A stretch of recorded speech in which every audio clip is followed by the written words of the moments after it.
Donc aujourd'hui, c'est quand même une journée bien spéciale pour Gérard. Tout le monde sait que c'est quand même mon beau-papa. Fait que pour le lancement de son livre, c'est un beau projet. Nous, ici, le clan, c'est un petit peu la philosophie qu'on a aussi, là, de faire participer le monde. Fait que ça nous touche vraiment. Donc voilà, c'est tout ce que j'ai à dire. Je ne sais pas trop quoi dire à part ça. Bienvenue chez nous. Merci. Bravo. Merci beaucoup Stéphane, parce que dans le fond, merci de l'accueil. Quand Stéphane m'a proposé de venir au clan, j'ai pas hésité trop longtemps, parce que quand même un endroit assez prestigieux, ça fait que ça me fait plaisir d'être ici.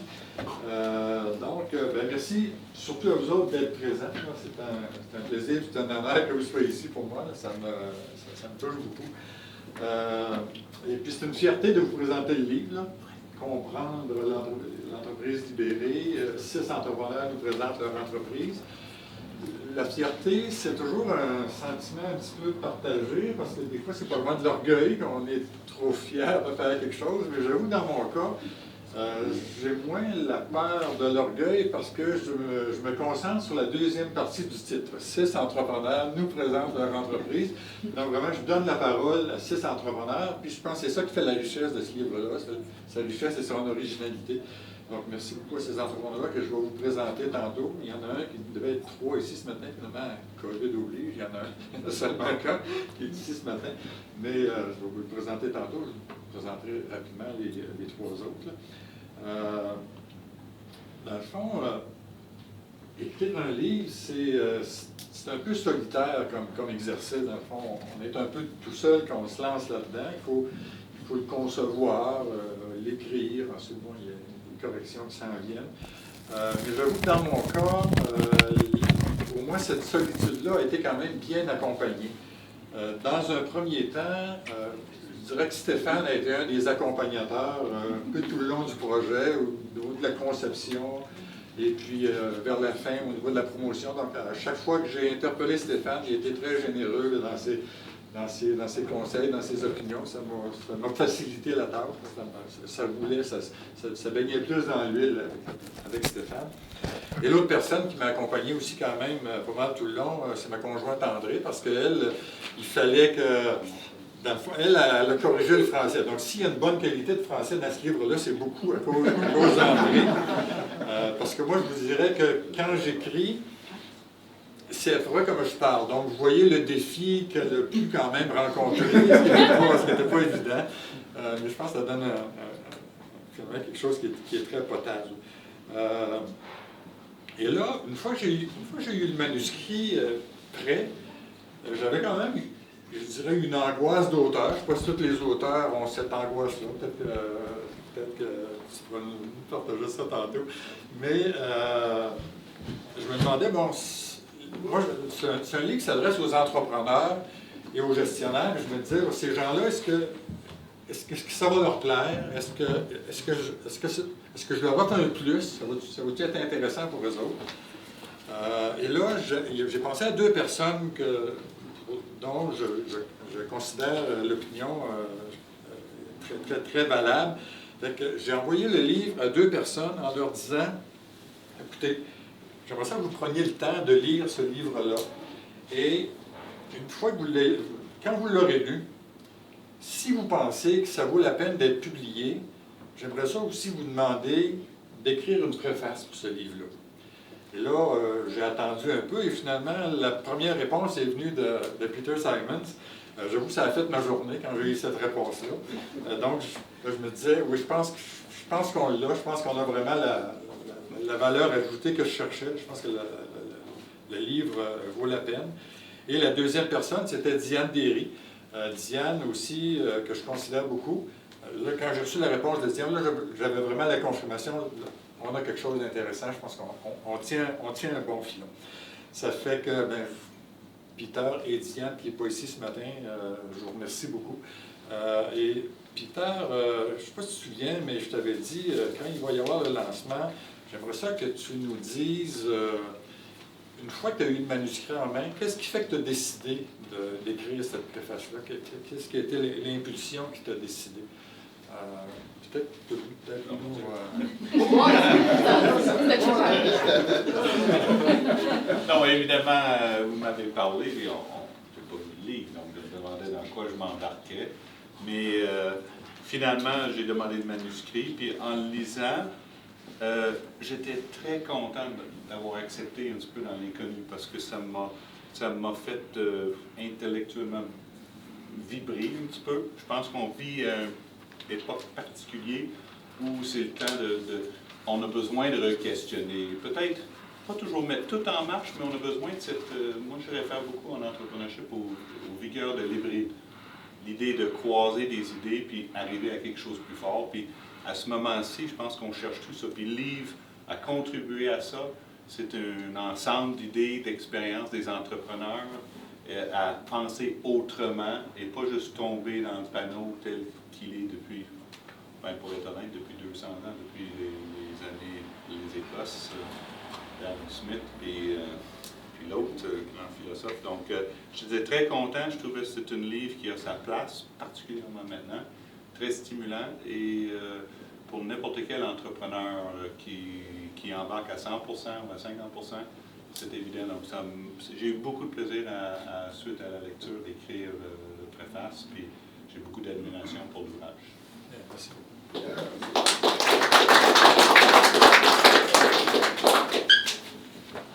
Vous comprenez pourquoi ça a fait ma journée. Merci beaucoup. Écoutez, Diane devait être ici. Hier, elle m'a envoyé un courriel en me disant bon, je viens de tester positif COVID, donc je ne file pas trop, mais pour. Donc, ça serait mieux. C'est mieux pour tout le monde que ce soit ici ce matin. Mais elle m'a envoyé quand même un petit mot que je vais vous lire, si vous permettez. Donc, elle dit allô Gérard, en ce moment, je me soigne et je tente de ne pas propager mon virus. Une première pour moi, mais avec la COVID. Je suis donc vraiment déçu de ne pas être avec vous en ce moment, si important pour Gérard, et aussi une première pour moi, signer une préface de livre. Gérard m'a demandé de vous dire pourquoi j'avais accepté cette mission. Au-delà de l'honneur ressenti, j'ai vu une belle occasion de faire de l'introspection sur mon propre cheminement comme leader en lien avec les témoignages des 6 entrepreneurs interviewés par Gérard.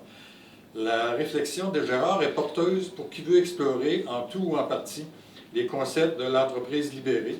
Gérard ne savait pas, mais lorsqu'on s'est parlé pour la préface, j'avais complété le parcours Toscane.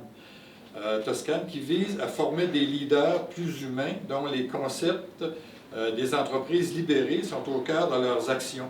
2 des entrepreneurs interviewés ont fait partie de la même cohorte que moi. Donc, vas-y, on signe. C'était un signe, c'est-à-dire. Donc, elle dit, je vous laisse avec 2 pensées issues de ma formation Toscane. Alors, elle dit, quand le vent souffle, certains bâtissent des murs, d'autres des moulins. La deuxième, c'est lorsqu'on fait confiance aux gens et confiance au processus, le meilleur apparaît. Bon lancement. Merci Diane.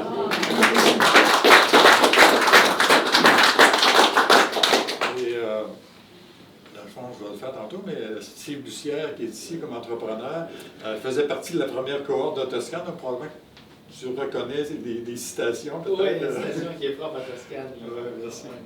Ouais. Dans le fond, il faudrait que je vous dise aussi pourquoi je me suis embarqué dans cette aventure-là. Parce que c'est vraiment une aventure d'écrire un livre. C'est pas facile. Ceux qui, Alexandre le sait, là, quand on s'embarque là-dedans, c'est long. Donc, ce qui m'a décidé, c'est que je pense que tout le monde le sait ici, parce qu'on se connaît quand même pas mal. Je suis mentor depuis 11 ans. Et ça me permet d'accompagner des entrepreneurs dans leur cheminement professionnel. Et pendant que j'accompagnais ces mentors-là, dans les dernières années, il y en a qui me questionnaient pour savoir c'était quoi une entreprise libérée. Là, j'avoue que j'ai été obligé d'aller dans les livres, de m'informer moi aussi sur Internet. Mais j'avais aussi des mentorés qui pratiquaient ce type de gestion-là. Et là, quand ils me parlaient de leur pratique, j'avoue que c'était confrontant pour moi. Me faire dire, on n'a plus besoin de planification stratégique. Moi, après une trentaine d'années comme gestionnaire et entrepreneur, j'avais toujours dit que la planification stratégique, c'est la colonne vertébrale de l'entreprise. Fait que moi, j'avais coaché des planifications stratégiques, j'avais animé des planifications stratégiques, j'avais participé à des planifications stratégiques. Tout d'un coup, je me fais dire que c'est caduc, la planification stratégique. Fait que là, j'avoue que c'était pas facile à entendre, mais il me le disait avec tellement de passion. Puis ces entrepreneurs-là avaient du succès. Donc, je me dis, il y a quelque chose à fouiller là-dedans, il faut que j'aille voir. Et là, j'ai lu pas mal plus sur les entreprises libérées. Et plus je lisais, plus je me disais, ah là, non, il faut que je fasse connaître ce modèle de gestion-là, parce que c'est trop intéressant. Et là, j'ai eu, je pense, une bonne idée. De temps en temps, on en a. Là. Et la bonne idée, ça a été de dire, avant d'écrire, maintenant que j'ai lu, il faut que j'aille sur le terrain pour rencontrer des entrepreneurs qui le vivent au quotidien. Cette formule d'entreprise-là. Et c'est là que j'ai fait mes 6 entrevues avec les entrepreneurs. Et après chaque entrevue, ça s'est tout fait en COVID oblige, par caméra interposée. Quand je fermais la caméra, je faisais « Wow! » Il y avait toujours un « wow » qui suivait ça parce que c'était tellement intéressant ce qu'il m'avait dit. Et là, le cumul des 6 « wow » a comme changé ma perspective par rapport au livre. Là, c'était plus moi qui écrirais un livre sur l'entreprise libérée, mais je laisserai les entrepreneurs parler. Dans le fond, ce que je me contente dans le livre, c'est dans le fond, dans le livre, chaque chapitre répond à une question, et à la fin des chapitres, je donne quelques commentaires et des opinions. Je fais la synthèse un peu de tout ce qui s'est dit. Mais je pense que c'est ça vraiment, comme je le disais tantôt, qui fait la force et la qualité de ce livre-là. Donc, merci beaucoup à ces 6 entrepreneurs-là que j'aimerais vous présenter. Celui qui est ici ce matin, parce que les autres, un s'est désisté pour la COVID, un s'est désisté parce qu'il était, parce qu'il a changé d'entreprise, il y en a un qui est en Afrique, l'autre est en Europe. Donc, Steve, je suis bien content que tu sois ici ce matin, finalement, tu es le rescapé des 6. Merci beaucoup. Écoute, Steve, il est propriétaire de Produits métalliques Bussière. Peut-être, je ne te demanderai pas de parler d'entreprise libérée, parce qu'on va se garder quelques minutes pour échanger tantôt, mais peut-être 2 minutes pour nous présenter ton entreprise, peut-être, si tu voulais. Donc, nous, on est sur à Saint-Henri, entreprise manufacturière. Peux-tu prendre ton micro ici pour Télésino qui prend les images? Pour le Donc, Steve Bussière, l'entreprise, c'est Produits métalliques Bussière. On est situé à Saint-Henri-de-Lévis. On est une entreprise manufacturière dans la transformation des métaux en feuilles. On fait de la sous-traitance industrielle, donc on n'a pas de produits à nous. On découpe, on plie, on soude, on peinture des pièces, des assemblages qui vont faire des bornes de recharge pour les voitures électriques, l'habillage intérieur des ambulances, des jeux pour enfants, des scies pour des colis. C'est quand même assez vaste, le métal en feuille. Présentement, on termine un beau projet d'agrandissement avec des nouveaux bureaux. On compte 120 employés. Puis on a amorcé le virage libéré en 2017. Ça va faire 6 ans maintenant. Merci.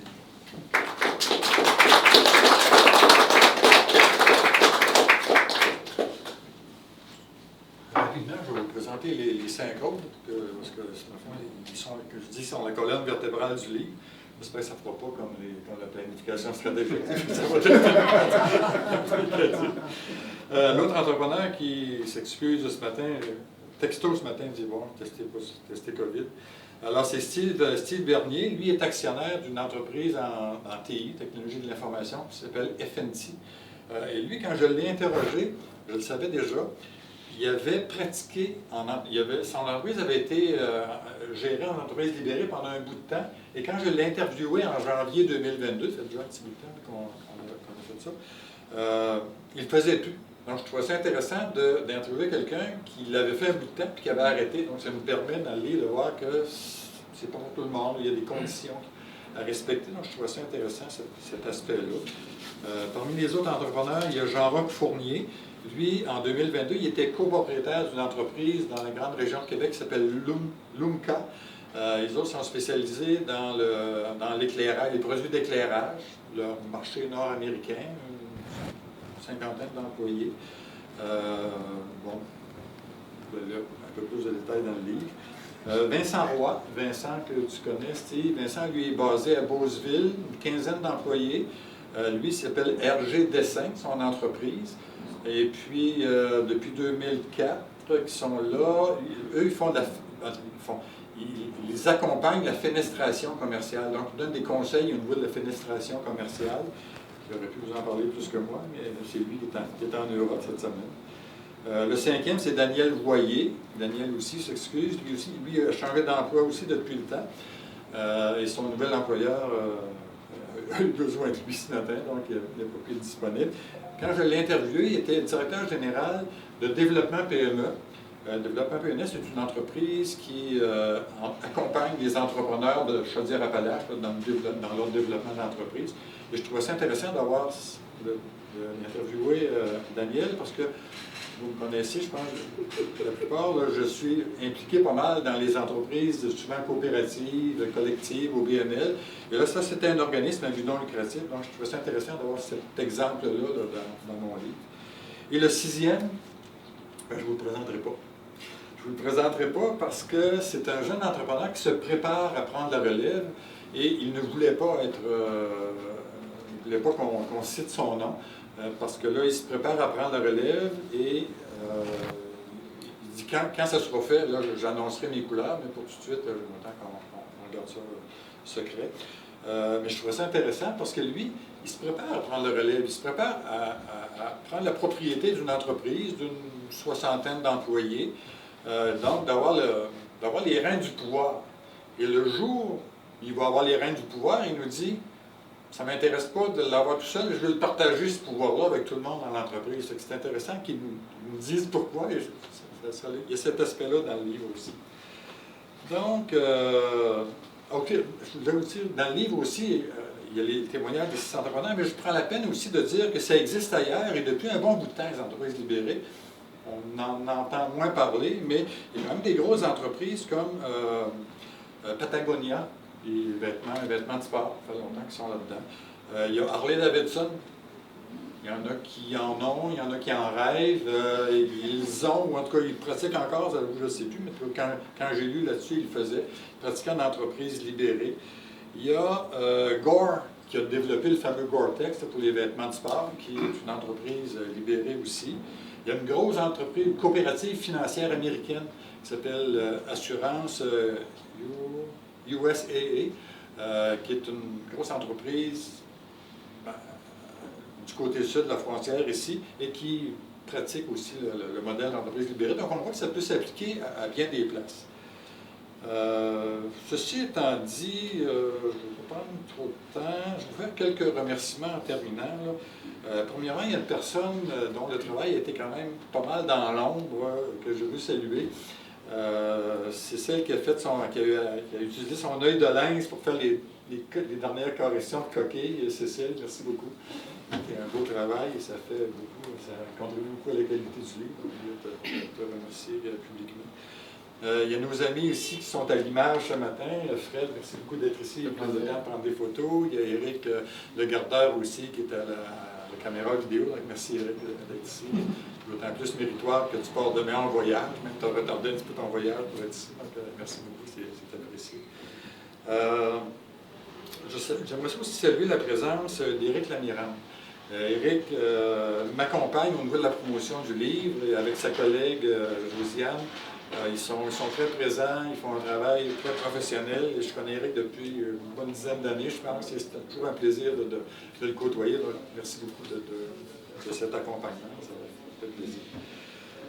Donc, si je résume, je suis fier de vous présenter ce livre-là. Dans le fond, je suis fier parce que je suis content, parce que je tiens à faire la promotion du modèle d'entreprise libérée. Pas parce que je pense que ça s'applique partout, mais parce que je pense que, en tout cas, au moins où ça peut s'appliquer, c'est intéressant. Et je pense que c'est intéressant de faire connaître le modèle pour qu'au moins on sache de quoi il s'agit, puis ceux qui peuvent être intéressés à le faire, tant mieux. Et moi, j'avoue que c'est un peu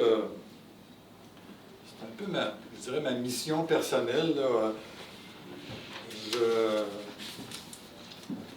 Ce que je veux, c'est que les entreprises soient le plus participatives possible. En fond, je pense que plus les employés vont être impliqués dans les organisations, plus les entreprises vont être performantes et que ça va être intéressant, ça va être agréable pour les employés. Et je dirais que le fait que ce soit agréable pour les employés, c'est pas un bénéfice insignifiant de ce temps-ci. où on essaie d'attirer de la main-d'œuvre, de conserver notre main-d'œuvre. Donc, si notre entreprise est agréable, tant mieux. Puis je vais conclure avec une citation de Steve Bussière, qui est dans le livre, qui nous dit « Avoir des employés plus heureux au travail, plus engagés et prendre de meilleures décisions, c'est ça les vrais avantages. » C'est dans ce but-là qu'il faut le faire. Et si c'est rentable, tant mieux. Sur ces sages paroles, je vous remercie, c'était très agréable. Et je pense que Stéphane, es-tu là ou Sam? On avait prévu un petit mousseux, donc ça va venir tantôt. Mais entre-temps, il nous reste quand même quelques minutes, oui, une bonne dizaine de minutes. Donc, questions, commentaires, on peut échanger, là, on va prendre une bonne dizaine de minutes pour échanger ensemble. Donc, si vous avez des questions, des commentaires, on va y aller avec